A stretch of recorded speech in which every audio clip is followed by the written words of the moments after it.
Hey guys, welcome back to this channel learn at ease Divyanka Sinha. और आज हम करने जा रहे हैं क्लास 9th का फिज़िक्स का फर्स्ट चैप्टर का पार्ट 4। तो अगर आपने पार्ट 1 2 3 नहीं देखे हैं तो आप मेरे चैनल पर विजिट करके देख सकते हैं। मेरे चैनल को सब्सक्राइब कर दीजिए learn at ease Divyanka Sinha को, और बेल आइकन को प्रेस कर दीजिए ताकि आपको सारी न्यू नोटिफिकेशंस मिलते रहे और आप मेरे वीडियोस सबसे पहले देख सके। इस वीडियो को लाइक कीजिएगा अगर आपको अच्छी लगे और ज़्यादा से ज़्यादा लोगों के बीच शेयर कीजिएगा। तो आज हम करने जा रहे हैं equation for velocity time relation. तो हम देखेंगे कि इक्वेशन जो कि वेलोसिटी टाइम रिलेशन के ऊपर है। Consider the velocity time graph of an object that moves under uniform acceleration as shown in figure 8.8। तो इसमें देखो वेलोसिटी में जो एक्सेलरेशन है वो यूनिफॉर्म है। तो एक्सेलरेशन हमें पता है कि क्या होता है। अगर आपको नहीं पता है तो आप मेरी पिछली वीडियो ज़रूर देखिएगा और मुझे जल्दी से कमेंट करके बताइए कि हम एक्सेलरेशन कैसे करते हैं। From this graph you can see that initial velocity of an object is u and then it increases by v in the time t. The velocity changes at a uniform rate a. In figure 8.8, the perpendicular lines BC and BE are drawn from point B on the time and the velocity axis respectively. तो हमने देखा ही है उस image में। So that the initial velocity is represented by OA। तो देखो आपको initial velocity जो है वो OA के द्वारा represent की गई है। OA यहाँ पे आपको OA दिख रहे होंगे। initial velocity यानी कि हमने U को लिया है। क्या लिया है हमने U को? initial velocity। ये देखो इनिशियल वेलोसिटी, ये फाइनल आपकी वेलोसिटी और ये आपका टाइम टेकन। ठीक है। The final velocity is represented by BC and the time interval T is represented by OC। BD equals to BC minus CD। तो हमने ये भी देखा हुआ है। OD आप देख सकते हो कहाँ पे है, उसमें से आपको BC माइनस करना होगा और CD माइनस करना होगा BD को फाइंड करने के लिए। सो मीन्स आपको BD फाइंड करने के लिए, सॉरी BD नहीं, वेट अ मिनट, हाँ आपको BD ही फाइंड करने के लिए, इस BD को फाइंड करने के लिए इस टोटल में से ये जो पूरा है ना, इसमें से CD माइनस करना होगा और ये माइनस करना होगा। ठीक है, तो आपको BD मिल जाएगा। Represent the change in velocity in time interval T। Let us draw AD parallel to OC. From the graph we observe that BC equals to BD plus DC equals to BD plus OA। तो यही हम देखते हैं graph में से। Substituting BC equals to V and OA equals to U, we get V equals to BD plus U means initial velocity. So we will move the V from this side. So we will get BD equals to V minus U। तो हमें पता है ना, जब हम इसको इस तरफ लेके आते हैं राइट साइड में तो ऐसा हो जाता है। From the velocity time graph, the acceleration of an object is given by। तो वेलोसिटी टाइम ग्राफ से जो एक्सेलरेशन है ऑब्जेक्ट का वो हमें इस तरीके से देते हैं। ए चेंज इन वेलोसिटी और टाइम टेकन, तो ये दोनों इक्वल हो जाएंगे। Substituting OC equals to T we get A equals to BD by T। तो BD उसका टाइम था, हम उन दोनों को सब्सटीट्यूट कर देंगे और BD एट AT। तो इस तरीके से हमें इक्वेशन 8.8 और 8.9 मिल जाएगा, जो कि है V equals to U plus AT। तो मतलब final velocity equals to initial velocity plus AT। Equation for position time relation. तो हम यहाँ पे इन क्वेश्चंस में क्या प्रूव कर रहे हैं, आप लोग यही सोचेंगे ना। तो हमने यहाँ पे 3 टाइप्स देखे ग्राफिकल मेथड्स में, हमने 3 फॉर्मूलाज देखे, हम इन्हीं को रिप्रेजेंट करने की कोशिश कर रहे हैं। तो ये बहुत आते हैं एग्जाम में, इसलिए इसको आप अच्छे से देखिएगा और 2-3 बार पढ़ लीजिएगा। Let us consider that the object has travelled the distance s। तो एक ऑब्जेक्ट जो है वो ट्रैवल कर चुका है s distance in time t, और टाइम कितना लिया उसने? t के बराबर। तो हम टाइम को यहाँ t मानेंगे। अंडर यूनिफॉर्म एक्सेलरेशन, तो यूनिफॉर्म एक्सेलरेशन है a। In figure 8.8 the distance travel by the object is obtained by the area enclosed within OABC under the velocity time graph AB। तो हमने ये देख लिया फिगर 8.8 में OABC। O आपका ये कैसा फिगर बन रहा है, OABC मीन्स यहाँ पे आपको एक ट्राइंगल भी मिल रहा है और एक रेक्टेंगल भी मिल रहा है। सो हम क्या करेंगे इसमें, सो S is the area of OABC which is a trapezium. तो हम जब भी रेक्टेंगल और ट्राइंगल को एक साथ देखते हैं हम उसको ट्रेपेजियम भी ले सकते हैं। Area of rectangle OADC plus area of triangle ABD, तो मैंने आपको बता ही दिया था। OA into OC plus half AD into BD, तो यही आपका ट्रेपेजियम का फॉर्मूला होता है। तो इसमें आपको ज़्यादा कुछ समझने की जरूरत नहीं है, आपको ट्राइंगल का फॉर्मूला पता है, हाफ इंटू हाइट और वो, तो देखो बस उसी को ऐसे ट्रेपेजियम का फॉर्मूला बनाया, यहाँ पे रेक्टेंगल का, यहाँ ट्राइंगल का फॉर्मूला दिया है। Substituting OA equals to U, OC equals to AD equals to T and AT we get. तो हमने इसको सब्स्टिट्यूट कर दिया हमारी इन ग्राफिकल रिप्रेजेंटेशन वाले से, जो हमें पता है कि इनिशियल वेलोसिटी ये है, वो हमने जो इनको शॉर्ट नेम दिया हम उस पर कन्वर्ट कर देंगे इन सबको, तो हमें कुछ ऐसा मिलेगा। सो हमें मिलेगा displacement U initial velocity, time and फिर हाफ, फिर से टाइम और AT एक्सेलरेशन और टाइम यूनिफॉर्म मोशन वाली में। तो अब हमें क्या मिलेगा इधर से, हम UT को मल्टीप्लाई कर देंगे, हाफ को भी कर देंगे, और AT जो है वो जब हाफ से मल्टीप्लाई की गई है, मतलब T से और AT को हमने मल्टीप्लाई कर दिया है, तो T का स्क्वायर हो जाएगा, तो हमने यही गेट किया है। तो हमारा इस तरीके से दूसरा वाला भी फॉर्मूला हो गया। Equation for position velocity relation, तो अब हम पोजीशन वेलोसिटी रिलेशन के लिए इक्वेशन देखेंगे।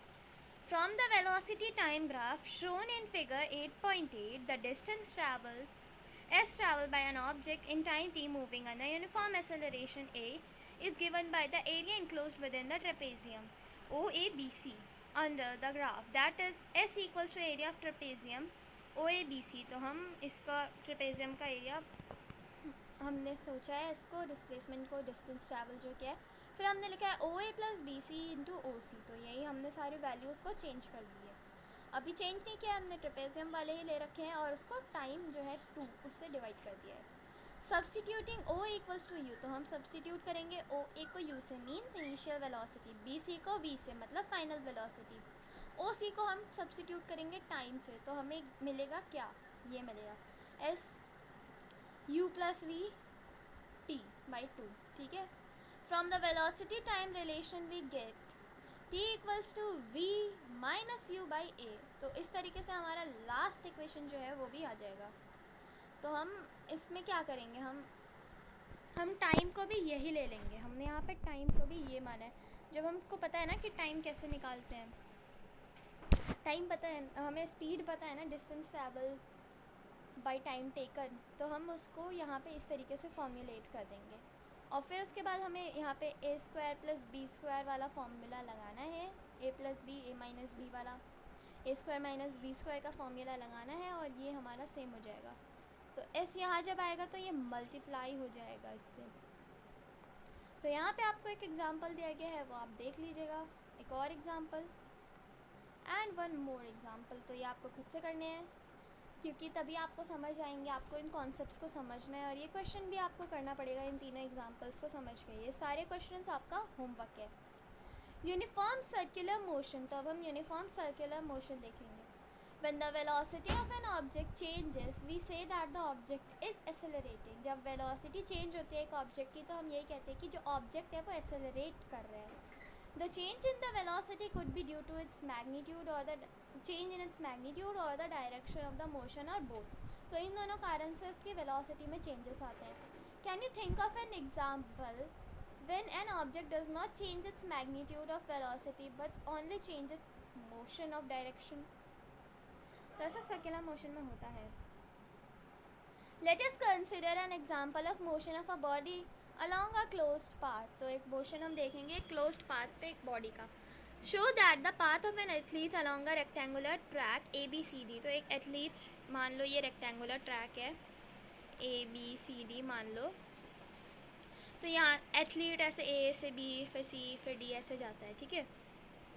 Let us assume that the athlete runs at uniform speed on the straight paths AB, then BC, then CD and then DA on the track. In order to keep himself on track, he quickly change his speed at the corners, तो वो अपने आप को track पे रखने के लिए जल्दी जल्दी स्पीड बदल देता है कॉर्नर्स पे.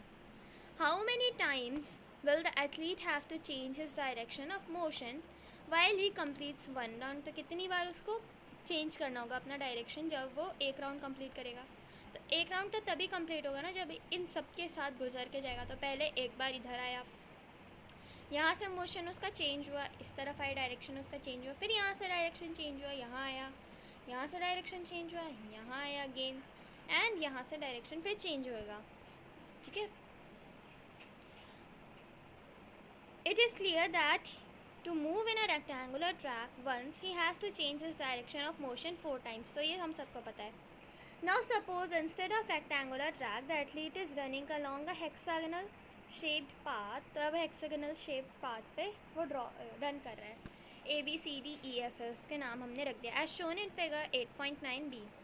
In this situation the athlete will have to change his direction 6 times. तो आप देखो ये hexagonal track है, तो यहाँ से A से वो B पे जाएगा, A से B पे जाएगा, एक बार डायरेक्शन चेंज हुआ, B टू C पे जाएगा दूसरा डायरेक्शन, C टू D पे तीसरा डायरेक्शन, D टू E पे चौथा डायरेक्शन, E टू F पे पांचवा डायरेक्शन और F टू A पे छठा direction.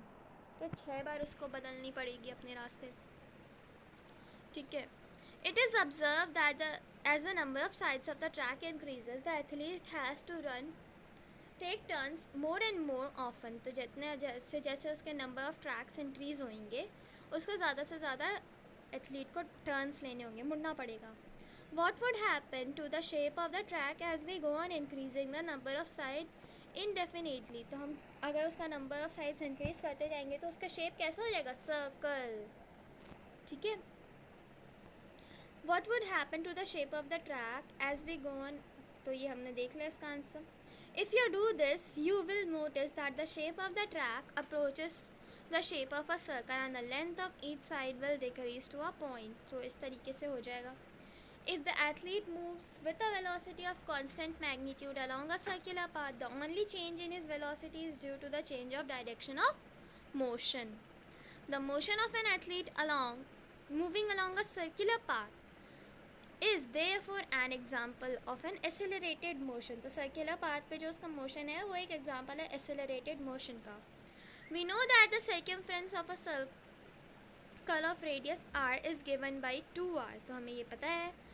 If the athlete takes t seconds to go one round around the circular path of radius r, the velocity v is given by. तो इस तरीके से उसका फॉर्मूला आ जाएगा v equals to 2r by t, क्योंकि हमें time भी तो दिखाना होगा ना.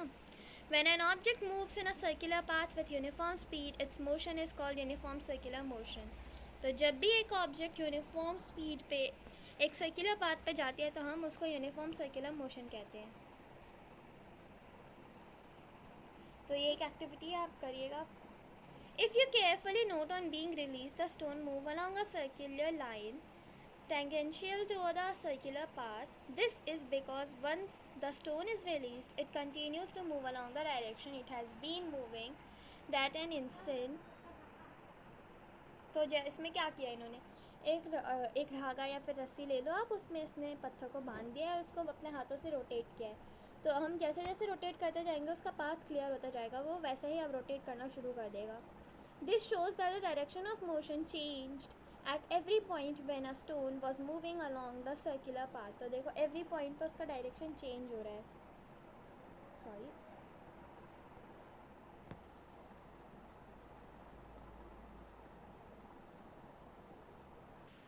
तो आप देख सकते हो उसका हर पॉइंट पर चेंज हो रहा है. वो बीच में नेटवर्क इशू हो गया था इसीलिए वो थोड़ा हट गया था, तो उसके लिए माफ़ करिए.